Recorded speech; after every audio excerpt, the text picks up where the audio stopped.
গ্রামীণ হাসপাতালের সহকর্মীরা কোভিড সেন্টার গড়তে বাধা দেওয়ায় অপমান ও অবসাদগ্রস্ত হয়ে সুইসাইড নোট লিখে আত্মঘাতী হয়েছিলেন জলপাইগুড়ি জেলা স্বাস্থ্য বিভাগের কর্মী দেবাশিস চক্রবর্তী। ইতিমধ্যে এই অভিযোগ পেয়ে কমিটি গড়ে বিভাগীয় তদন্ত শুরু করেছে জলপাইগুড়ি জেলা স্বাস্থ্য দপ্তর। এবার জলপাইগুড়ি কোতোয়ালি থানাতেও লিখিত অভিযোগ দায়ের করা হলো। জলপাইগুড়ি সদর ব্লকের বেরুবাড়ি সংলগ্ন ঘুঘুডাঙ্গা হেলথ সেন্টারের সুপারভাইজার ছিলেন দেবাশিস চক্রবর্তী। অভিযোগ, গ্রামীণ হাসপাতালের সহকর্মীরা কোভিড সেন্টার গড়তে বাধা দেওয়ায় মানসিকভাবে আঘাত পেয়ে আত্মহত্যার পথ বেছে নিতে বাধ্য হয়েছেন তিনি। আগামী নভেম্বর মাসে চাকরি থেকে অবসর নেওয়ার কথা ছিল তার। দেবাশিস বাবুর মর্মান্তিক মৃত্যুর ঘটনায় শোকে ভেঙে পড়েছেন স্ত্রী রাখি চক্রবর্তী।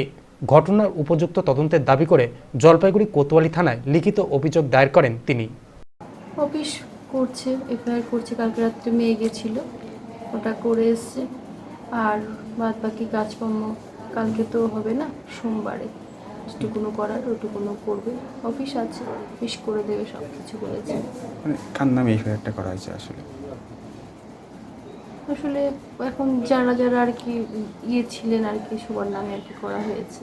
আর নাম সেটা উল্লেখ আছে বলতে পারবো না তো, কিন্তু করা হয়েছে।